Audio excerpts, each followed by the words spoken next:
Nako mga kagandahan, hello, hello, hello. At hello pa rin sa inyong lahat, nasaan man kayong panig ng daigdig. Umaga, tanghali, hapon, gabi, matinding bonggang-bonggang hello ang hatid ko sa inyo. Pero teka muna, mag-like muna kayo, mag-share at mag-subscribe dahil napakarami natin pag-chichismakan.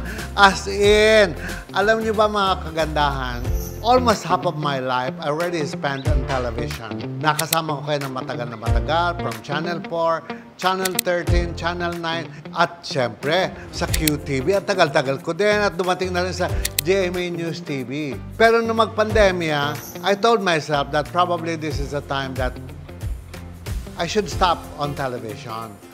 Ginawa ko naman po. But you know, I've been going all around the country, meeting all the hairdressers, the salon owners, and everybody tells me, oh, how come we don't see you anymore on TV? Sabi ko, napagod na ako. Medyo gusto ko magpahinga from television. So I thought that I should be doing this for all of you. At gusto kong sabihin sa inyo lahat na excited ako sa ating mga chikahan. Kaya naman, ang unang-unang topic natin ngayong umaga, like, share, subscribe dahil eto na. Mga kapatid, ang pag-uusapan natin ay kayo, ako, at tayong lahat. Ibig sabihin, usapang tukling. Diyos ko, my God! Kaya ka lahat kayo mga kabarangay, makinig, at marami kayong matututunan.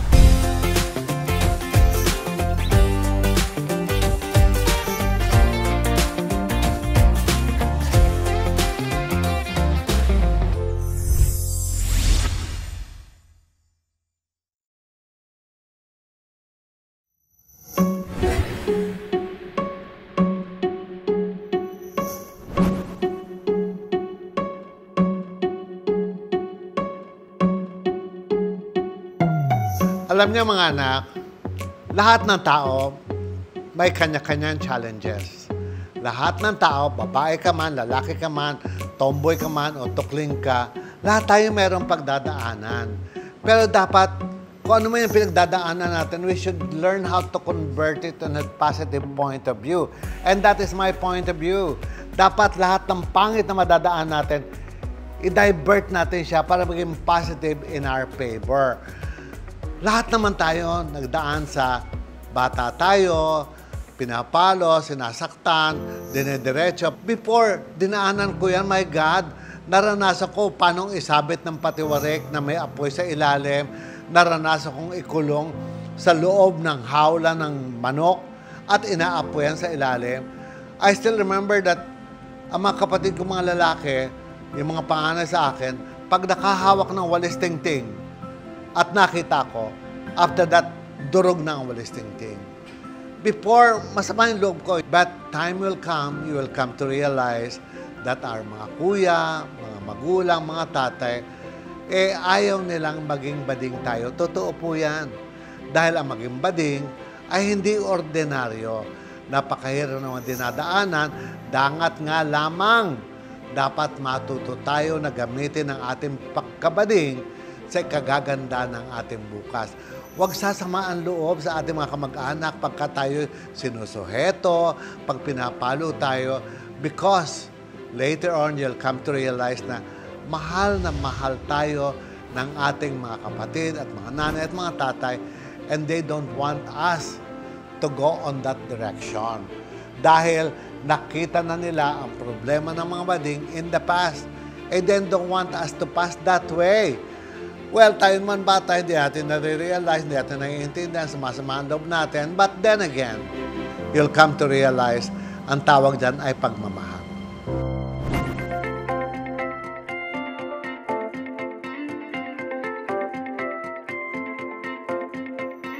Before, there is such thing as ng mga magulang ay tinatawag na tough love. Para matuto ang kanilang mga anak, natututo silang mamalo, matututo sila kinukulong sa kwarto, sa bahay, at hindi pinapalabas. It is only now, I am very happy for all the gays in the world now, that the world is very open. Pasalamat kayo, hindi kayo lumaki, hindi kayo pinanganak ng panahon ng mga magulang ang tinatawag ay tough love. Ngayon, ang mga magulang nag-a-adjust na sa mga anak. Ngayon, ang mga magulang pinipilit na intindihin ang kanilang mga anak kahit sila ay nasasaktan. At dapat tayo noon mga anak, pag nakikita natin ating mga magulang ay nasasaktan, dapat matuto rin tayong magpigil ng konti sa ating mga ginagawa. Huwag todo-todo dahil sabi nga nila, mother knows best, at ang mga nakakatanda sa atin knows best what's good for all of us.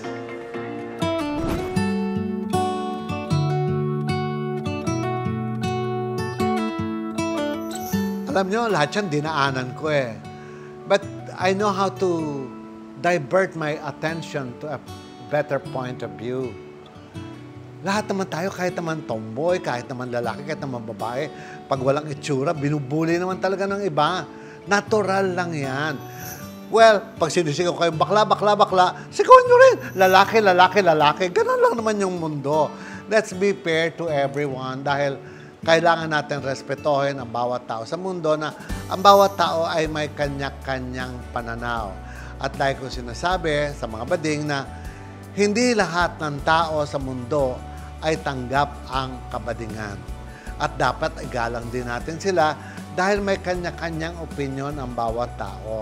Ipakita na lang natin sa kanila that we are worthwhile in this world at napakaganda ng ating ugali, ng ating pananaw sa buhay para tayo mahalin ng tao. But to get back on a negative point of view, hindi maganda.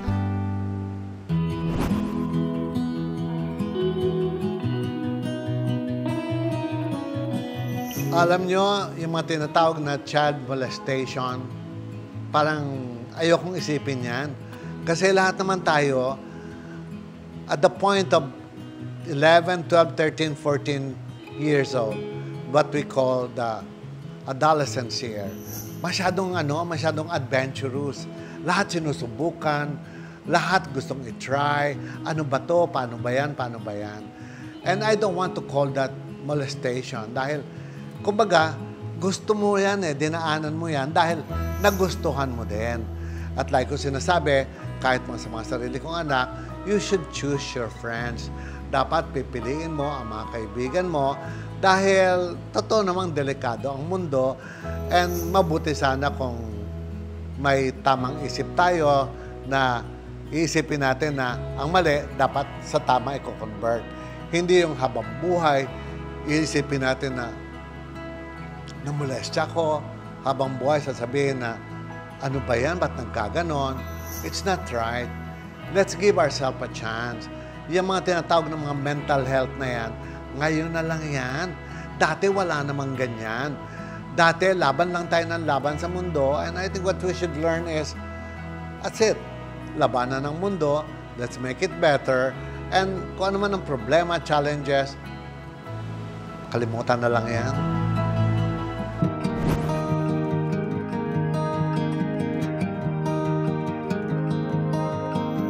Masasabi ko lang dyan ay hello, hello, hello.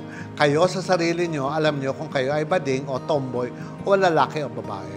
Alam natin yan since ating pag-akyat natin ang puberty time, alam natin may crush tayo sa boy, alam na mga tomboy na may crush sila sa girl, alam na natin yun. Huwag na tayo magpaka-identity crisis. Tanggapin natin who we are and make ourselves better.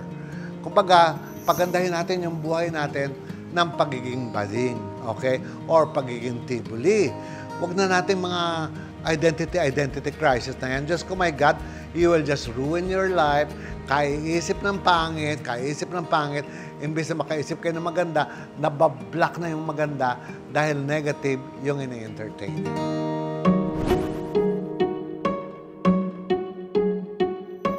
Hello? Ako, 10 years old pa lang ako, alam ko na, crush ko yung kapitbahay namin, ano? Ano pang identity crisis doon? I know na bading ako, kaya nga sinasabi ko, ang bading ay bading. No matter what happened, bading yan. Sabi ko nga sinasabi, di ba? Gilingin man ang bading, ang labas niyan, baklang hamburger. Kaya nga sinasabi ko, kung ikay hamburger na, gawin natin masarap na hamburger yan, di ba? Yung pabulosa, yung lahat ng tao bibili at babalik-balikan ang sarap ng hamburger na bading.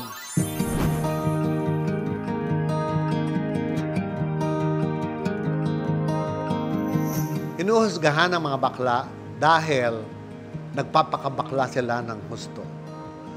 Ako lagi ko sinasabi that dapat ang mga bading, dapat igalang ng lahat ng tao. Ako bading na ako, openly gay. Dumaan ako sa puntos na ang buko gantong kahaba.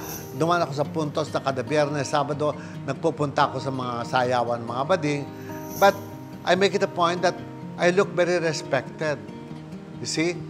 We have to respect ourselves to beget respect from other people. Ganun lang naman ang buhay. Ako, like ko sinasabi, I never like gays na pinagtatawanan sa kalye dahil I feel that we are becoming like a public amusement. Para tayong monkey in a cage na pinagtatawanan ng tao, hello, ginaganyan ka. I never like that. We should act like what we are.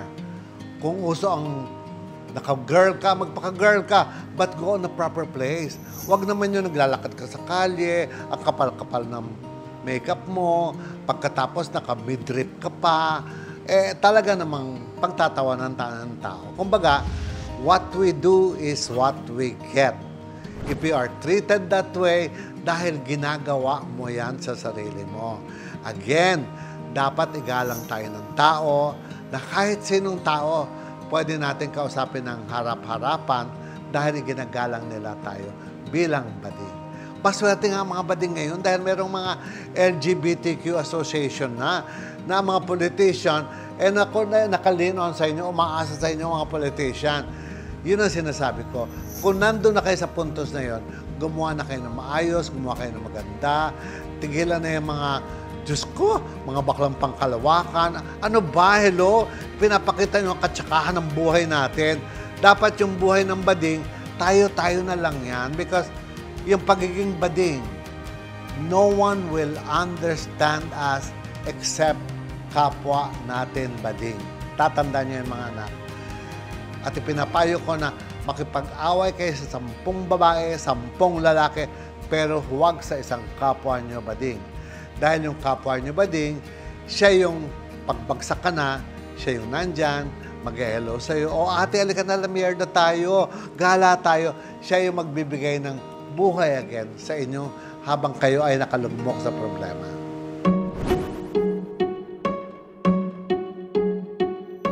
Oo, okay naman, lumabas na kayo, huwag na kayo magtago sa dilim, mga luka-luka. Alam nyo, payong kapatid, okay? Pagka kayo ay na inside the closet, madali kayong lokohin ng mga lalaki. Peperahan kayo ng todo. Samantalang kung openly gay kayo, tatanggapin kayo dahil bading ka, ang datungan medyo liliit ng konti at hindi kayo lolokohin. Okay? Walang masama na ilabas nyo ang sarili nyo at magpakatotoo kayo. Bading tayo, pues magpakabading tayo.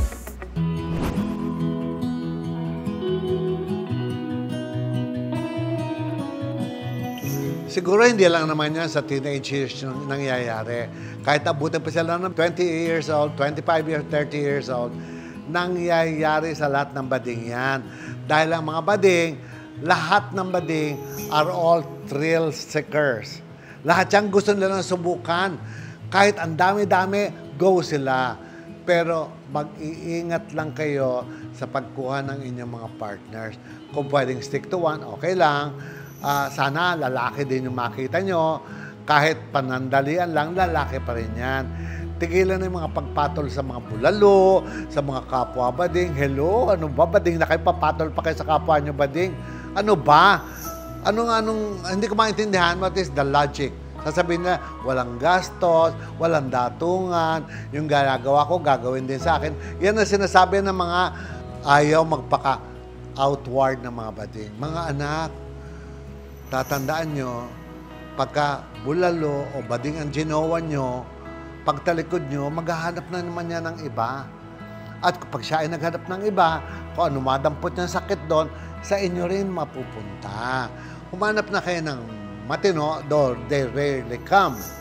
Mahirap hanapin, but you have to keep on trying. Ganyan lang naman ang buhay. But then again, lalaki na lang. Dahil ko sinasabi sa mga bakla, bakit kayo magtsatsaga sa kapwa bading nyo?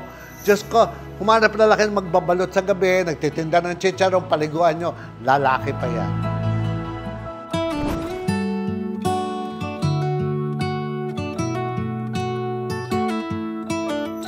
wala nga ako masyadong sad memories in my life because my mother is there for me. Ang mga nanay ng mga bading, ang unang-unang umiintindi sa mga bading. And for that alone, siguro dapat maging maligayang-maligaya na tayo. Ako, my fondest memory of pagiging bading ay, ako ay bading.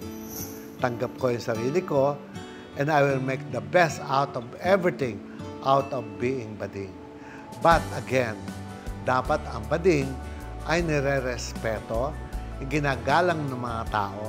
I can tell all of you guys, from the president to the senator to the congressman to the mayor, I can talk directly to them and they will entertain me because they know that I have something nice to be doing for other people. Dapat ganun na lang yung pananaw natin. Tayo naman ay pinanganak ng mga bading, meaning sabihin, 50% ay girl. So gamitin natin yung pagka-girl ng paggawa ng mga magandang bagay ng pagmamahal sa kapwa.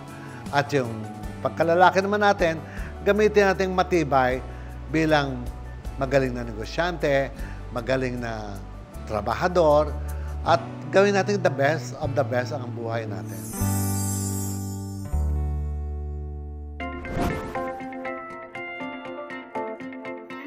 Ang bading, bukod tanging pinagpala.